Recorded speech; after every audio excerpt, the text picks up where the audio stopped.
the job it is required to do, there may be some questions. Because since they are 1980s, 90 helicopters, you can't expect them to perform at a level of 2014, 2015.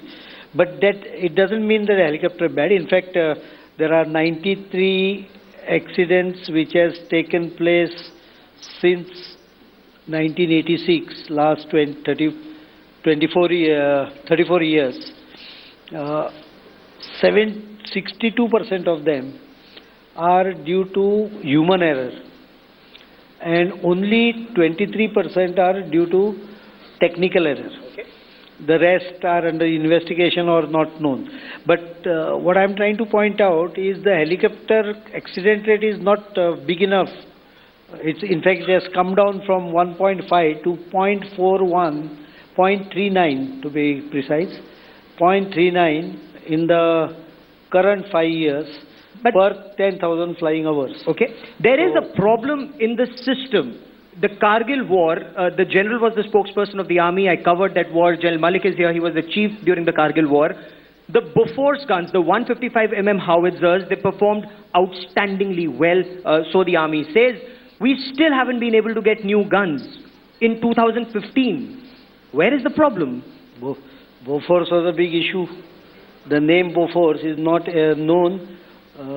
Normally any company spends crores of rupees to get its name across board. In India, you won't find a single person who doesn't know Bofors. In fact, the guns in India are all called as Bofors. So we still don't have guns. No, you know the reason. No, we have. We need more regiments. We have a certain number of regiments. We have to double, triple it, and the exercise has begun. There is Dhanush, which is being 155-46 caliber, which has been successfully developed by OFB, the Ordnance Factory. There is one Toad 1, which I cleared recently for 814 purchase by 10714 purchase. There are more. So the process for almost about 2,000 procurement is on. So maybe another couple of years we should get the guns. The problem is not the guns. The problem is you should realize that sometimes we throw the baby with the bathwater. When we blacklist someone, instead of see the person who took the kickback in Bofors, you have not been able to identify him. You have not been able to punish him. You have not been able to recover the money. And the country doesn't have a gun for 30 years. So who suffered? It is country which has suffered. So the new policy which we are tweaking, we are going through it. We are doing the exercise. We will take stakeholders also. We have taken initial reactions. We will take post-drafting reactions. But I think the final line should be, irrespective of anything, the country's need is supreme. Only you work out a mechanism to declare what is country's interest and who determines it. This is very critical. So it's not an arbitrary decision. Country's need is supreme, has to be decided by certain person under certain circumstances. Like for example, in Tatra, I took a decision. Luckily it was accepted by many people because they knew the situation, and situation was always heading towards something like Bofors gun. Yes. 2.5 years, there was no spares, no new trucks. So all your systems working with army, 7,500, 720 trucks were down. All Pinaka missile system was out of date for supply. So if you continued like that, you would have asked me, where is your preparedness? So I took a very specific decision. It's very specific, it's not general decision. Wherever there is a criticality to be supported by a document and certificate from the head, army head or navy head or whoever it is, with that certificate, a specific purchase is permitted. It's not a general permission. So is the new system, if there is alleged corruption, the services will not suffer, the corrupt action will be taken against the corrupt. Is that what you're saying? Actually, companies will not be blacklisted? Companies should be blacklisted. If they do something wrong, they should be blacklisted, but they should be also brought before the courts and punished. And at the same time, if you extend that, sometimes it becomes difficult to explain before a television show because people tend to misquote afterwards. So I will just make it very clear. You should not create situation in such a way that you fall. Today the situation is like this. If I blacklist A, company A, I blacklist almost, this is in general I am saying, all the companies where the A has a share. Now all arms companies across globe, they are having interlink connections all the way. Virtually you blacklist 20-30 with one shot. You can create a situation where you blacklist almost everyone out.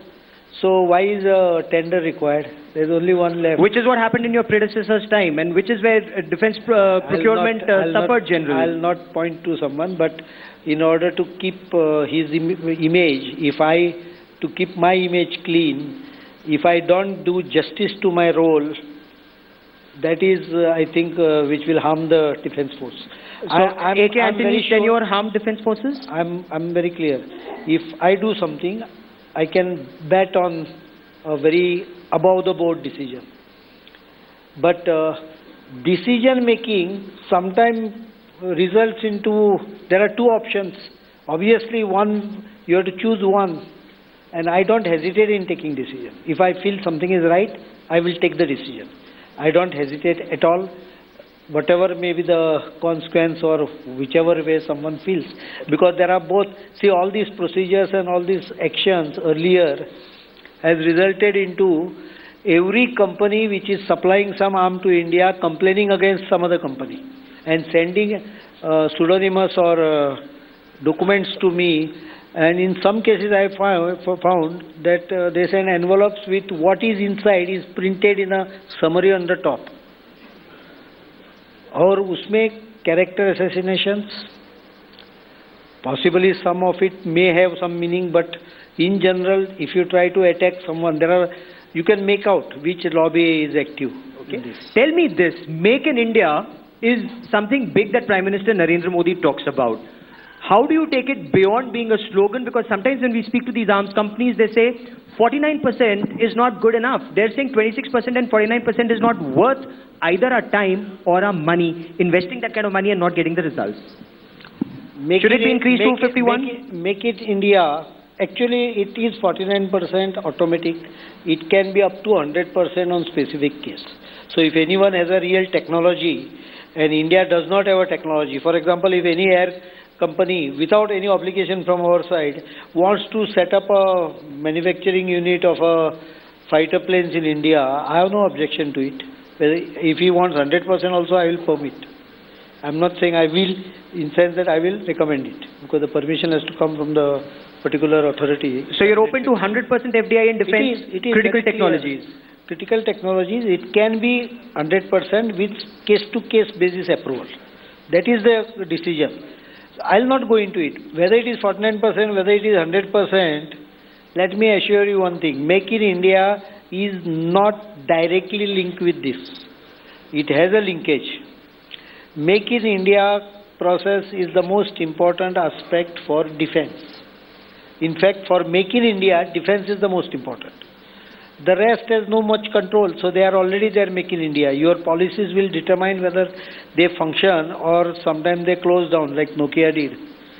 Those are, whether you are going to charge income tax with taxes with back date will determine whether people will come here. And how much times you will do somersault or zigzag in your policy decision also depends and determines how many foreign companies will like to come here. For that matter, even an Indian company. Even I will not like to deal with someone who can change his views overnight. So that is basically industrial investment climate. But defense, it is important because the client is only one. You don't understand many times the difference between other areas and defense. Here it is only government which is going to buy. And if government buys, subsequently you can create an export market slowly. Yeah. So defense it is very important. Therefore, whenever you say make in India, there has to be some guarantee, backup guarantee of purchase for at least certain period of time. In absence of that, because of some reason you can't give a purchase order. In absence of that, some methodology by which the person who has developed something will get compensated for it. In extreme case where you change your decision, because nowadays they change it too many times, I have stopped that. I sometimes don't see how, because people who decide the QR sometimes must be seeing those Marvel Comics movies. General, that's a major comment because it's the army, the armed forces that decide the GSQRs, the staff requirements for any weapon system. You have a minister who's been handpicked by the Prime Minister to set the house in order. Do you, one, concede there's a major mess when it comes to the way our armed forces are prepared in terms of equipment? And what are your priorities? What do you expect of the minister that this is required, priority A, B, C for the armed forces ASAP? Right. There are a number of issues which need to be considered. One, of course, is that the present mechanism is slightly tardy. If you see the provisions of DPP 2013, it's a very tardy process. It's supposed to be mandated within 2 to 3 years, a scheme, reaching its conclusion. But my experience has been 5 to 6 years. That's the time it is taking. So we got to do something, think out of the box, have procedures. Because what are we looking at, ladies and gentlemen? We are looking at accountability, we are looking at transparency. And I think I made a recommendation earlier, and I would like to repeat here with the permission of the Honorable Minister, that why don't we, for issues, for items that are urgently required, critical deficiencies, we create a composite team of people with the highest integrity in the country, irreproachable integrity in our country. We get them together from all walks of our society, put them together. Let them identify in concert with the military what is required. Let them go out, purchase and come back. But my point is we cannot continue to keep the critical deficiencies as they are. They've got to be addressed. We can afford to wait for certain deficiencies which are there. The other point which came up, I must highlight here, otherwise I'll be doing disservice to my colleagues in the army and the military. The performance of the OFP has to increase. You didn't talk about the deficiency in ammunition. Well, to some extent, the guns which are there, we've upgraded our 130 millimeter guns. We are going in for mediumization. The ammunition is a problem. The quality of ammunition is a problem. The problem of fuses is there. Now, these are the things which also need to be looked into. They indeed need to be. You talked about... Add up one line. You must. Yes, he said 5 to 6 years. I think he is very generous. He's being very generous. I cleared a DAC for mine countermeasure vessel. In our terms, it is called as minesweepers. Minesweeper. The defense is another very important thing. They make a very simple gun. You will find they describe it in such a manner that you won't be able to understand that it is a gun. They describe it. So mine countermeasure vessel, which means minesweeper, was a process started in 2005. 500 crores, 484 crores spent in Goa shipyard on it. After 8 years of experiment, they found the consultant to have had some agreement with some automobile industry, automobile workshop in Delhi. Obviously, you know why automobile koi bhi chalta tha. That was cancelled, and still it was going round and round. So I said, nothing doing. You have already worked on it, give it, and I cleared it. Last DAC, we cleared some 12.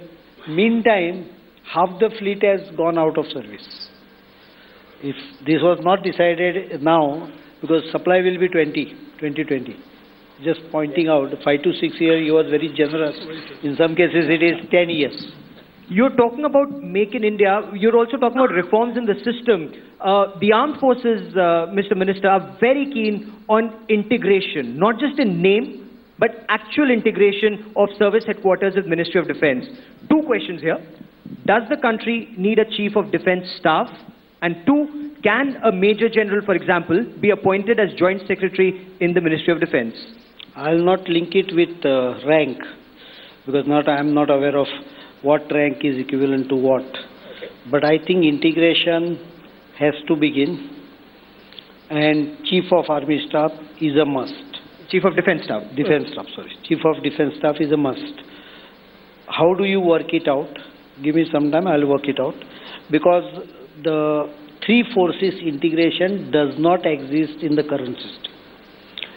I need helicopter. Who flies it? Army Aviation Wing or Air Force? उसके ऊपर ही झगड़े होते हैं.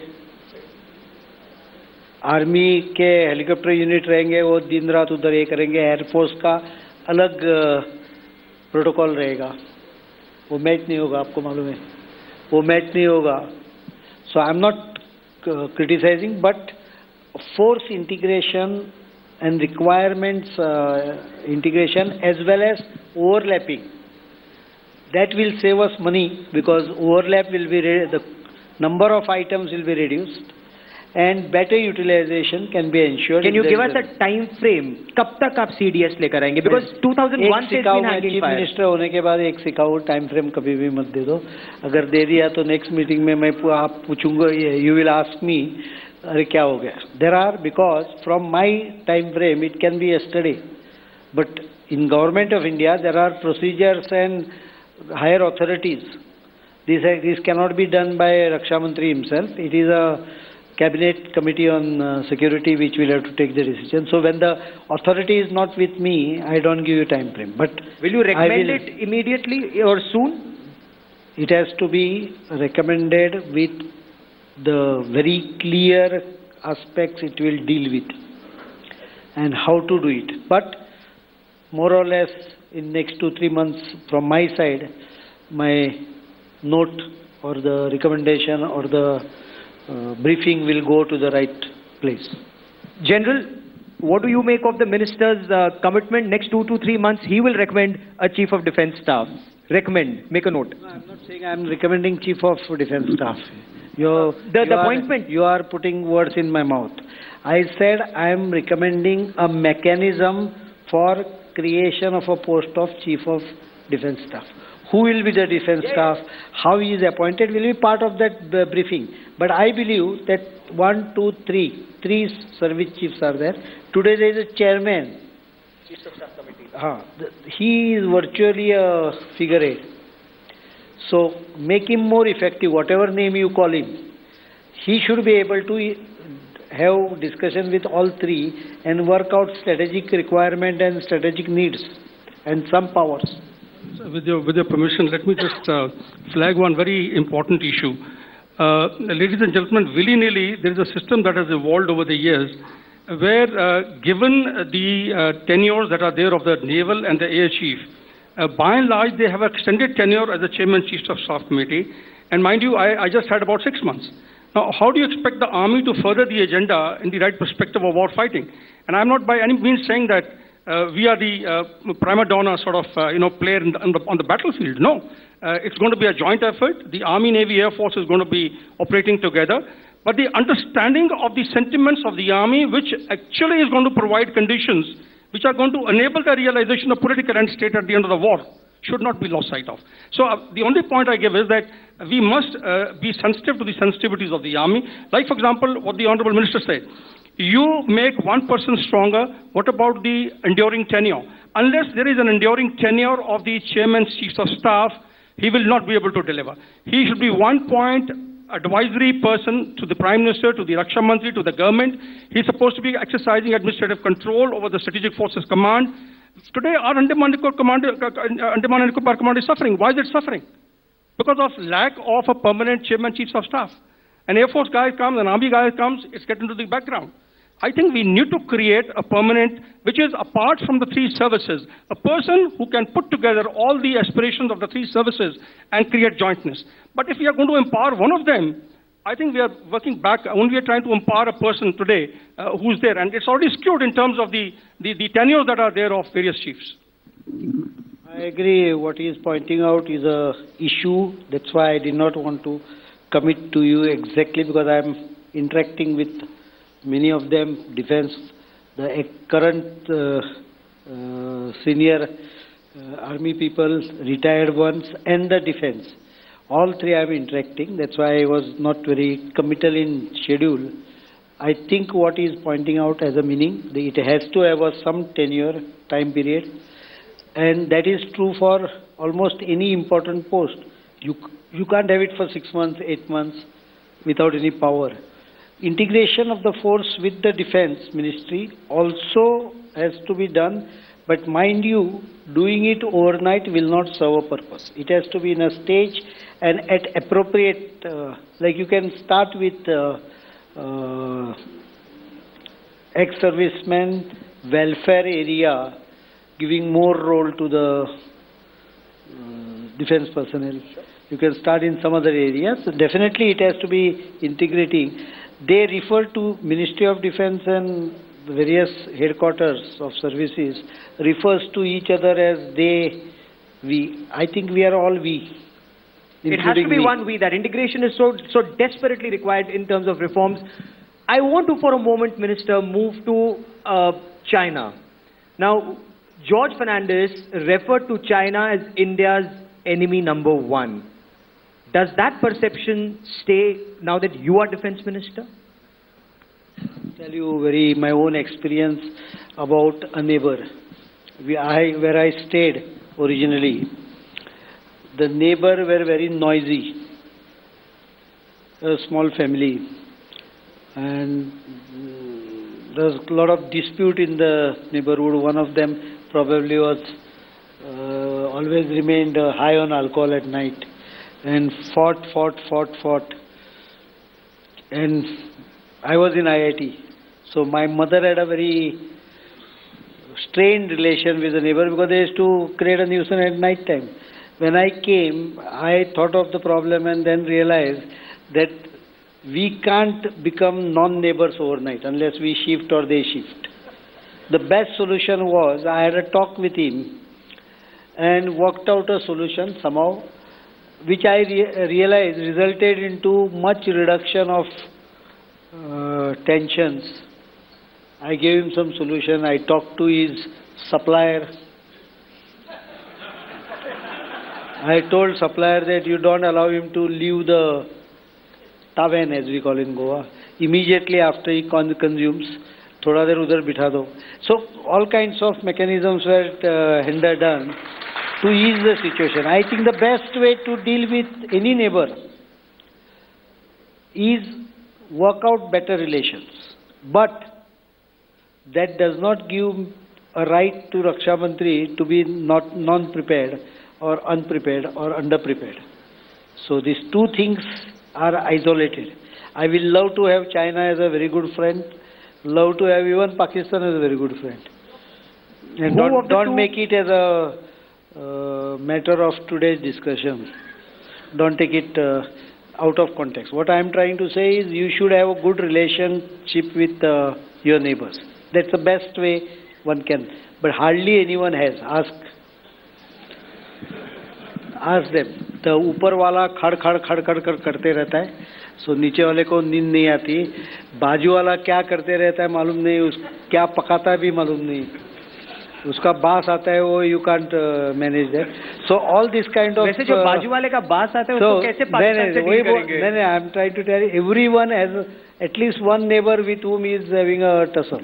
You ask who has all good neighbors. Very rare you will get. Before I ask them, they have a lot of questions for you. No, I'll finish it. Okay. So the best way is to piece off relation with the neighbor, live with some disturbance of his also, but prepare yourself for the eventuality.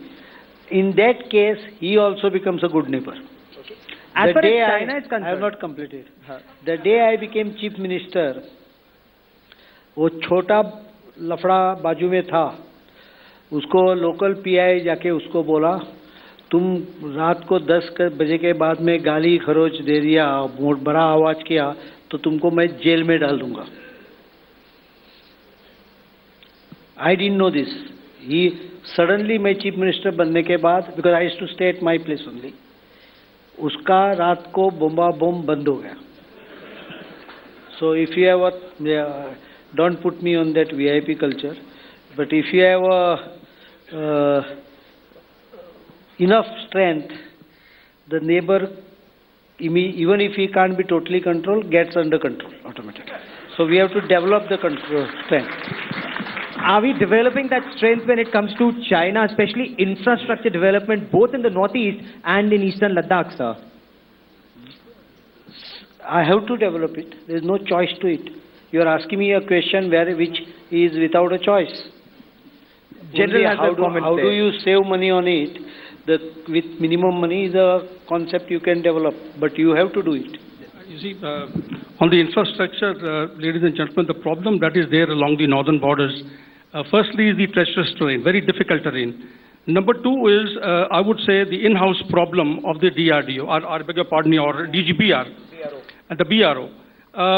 We need to bring about more, I would say, revamp this organization, revitalize it. At the moment, there are problems in this organization. It lacks accountability. There are slippages in terms of, your cost overruns, time overruns. This has been going on for a very long time, and they have not been able to meet the timeline. But I think what is required is perhaps to segregate the military component of this resource, because this resource can produce results. If we segregate the military component and set the civil under perhaps the MORT or any other agency, let them function from there in the hinterland, let the border areas be run by them, looked after by them. The other thing is that there are problems which are there in terms of labor, and I think we had made a presentation to the Honorable Raksha Mantri, and I think it would be available in the Ministry of Defense. We can create our own pioneer companies. If there's a labor problem, there's a problem of aggregate, there's a problem of your environment clearance, the wildlife clearance. All these things have got to be addressed, and I feel we need to create a single window and perhaps move ahead with this in a more focused manner. Otherwise, we are lagging out. There's no point creating combat power if you do not have the infrastructure for its application. You need roads, you need gun positions, you need logistics in echelons to be staged forward. So we need to go in for infrastructure development, perhaps give it a very focused commitment. Minister? It's what he says is meaning. One of the biggest problem is continuous fight between civilian staff and the military staff. It was under MOST, we have got it now under defense from this year. So we are working on this. We are also working on outsourcing of certain projects. First time BRO with CIA had an interactive session. They have formed committees to how to do it. So possibly we'll start moving. But remember one thing, the Indian terrain, a lot of people compare Chinese infrastructure with Indian infrastructure. Indian terrain is at least 3 to 4 times more difficult than the Chinese terrain at the same point. It's like flat area almost from one side and a treacherous area from the other. We lose a person a day in BRO. Many people don't know this because of this terrain condition, hostile condition. Of course, they have done very well. You have to appreciate that and follow that. But it will take some time, but we have already started acting on it. The floor, there are several questions. General Malik has his hands up, and so does Colonel Thapar. General Malik, you go first, sir. General Malik is right up front.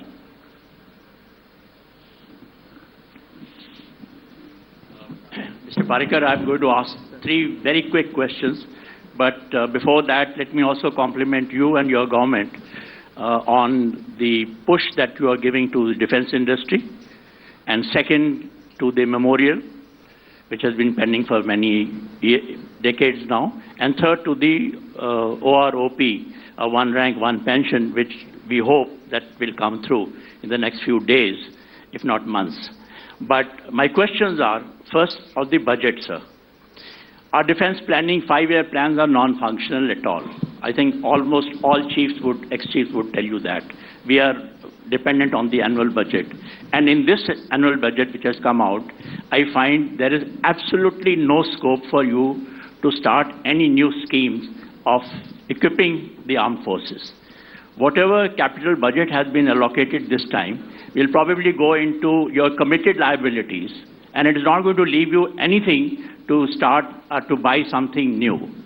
So all the promises that you are making, if we continue to go like this, and incidentally last year also, I think you have handed back about 12,000 crores out of the total budget. If I remember correctly, it's about 6,000 crore is out of the capital side, I know. Correct. So this is one major problem that we are all facing. I don't know how you are going to make use. May I ask the second question, sir?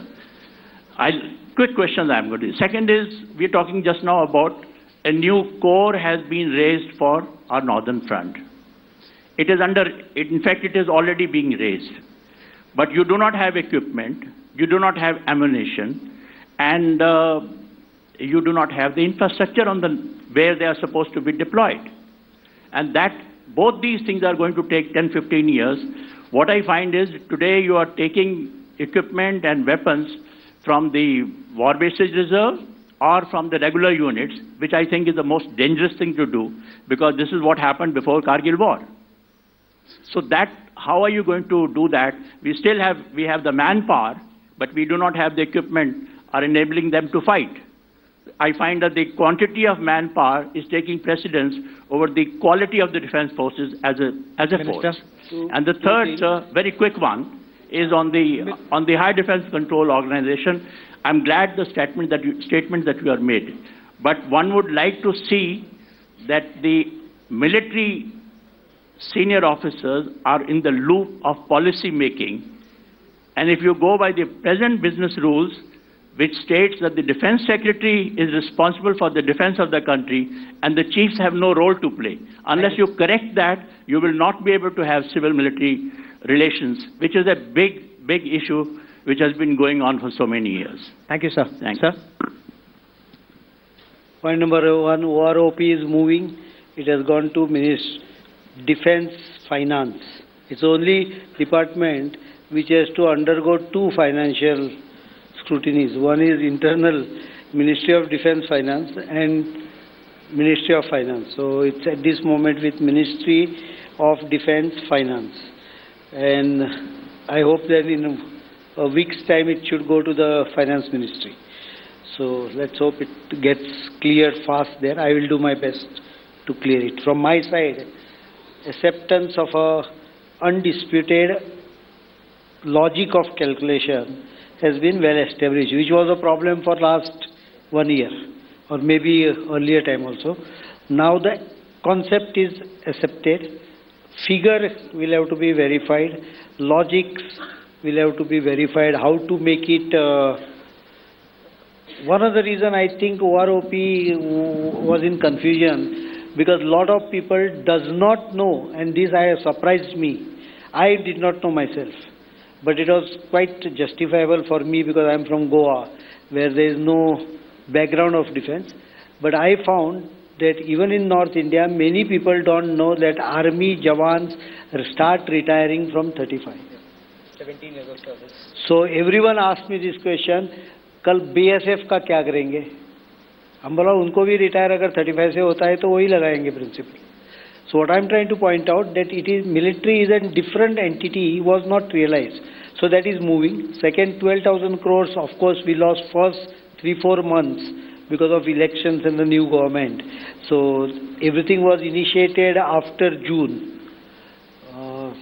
So obviously expenses could not be done. But no. Now you're talking about, sir, that the final point. At least 5 years I am seeing the figures. I don't think it is not that much. No, and don't worry. The current year budget, we have adequate money to go for something like 70,000-80,000 crores new equipment. Because in equipments or anything, you don't pay everything upfront. You pay between 10 to 15% upfront, and deliveries start after 3-4 years. So your actual requirement starts with the future plan. I have projected committed liabilities over next. Mind you, I am equally good in finance. I love finance, in fact. So I have projected the committed liability over next 6 years and found that there is enough space. And the most important part I will tell you is it depends on who goes to the market. If I went to the market in my childhood, probably जो fish हम लोग खरीदते थे, मैं एक particular cost पे लेके आता था, उसका 70% में मेरी माँ लेके आती थी. Because one, she could negotiate well. Two, वो घर के लिए था. और Here, if someone with integrity can work out negotiations and work out wastage properly, I think your rupee will travel 20-25% more. And I intend to do it. I already started doing it. Wastage are being curtailed. Even war wastage reserves. It's very funny. I can now use it with ease, but I never thought war wastage will be the ammunition. Wastage मतलब हमारे भाषा में बाहर फेंकने का जो चीज़ होता है उसको army calls everything wastage. Even sometime man power also they say that mean retire होने वाले को वेस्टेज बोलते हैं. That apart the war wastage reserve there cannot be uniform rule for everything.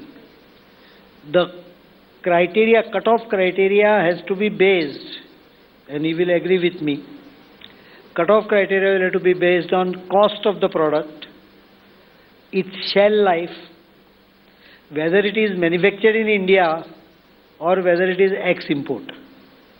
ये 4 क्राइटेरियाज के ऊपर कितना 15 दिन, 20 दिन, 25 दिन, 50 दिन, 100 दिन, जो कुछ आपको रखना है वो रखना पड़ेगा. और also what will be your requirement, मतलब वो भी ट्विक करना पड़ेगा as the day go. So what I am trying to point out, all these aspects we are taking into consideration. I think the same money will be able to buy more. There are major reforms that are happening. There are several hands up, but we will perhaps have to speak to the Minister and the General after the session now. That is all we have time for in this session. Many thanks to all of you for joining us, Minister. Many thanks, General. Many thanks.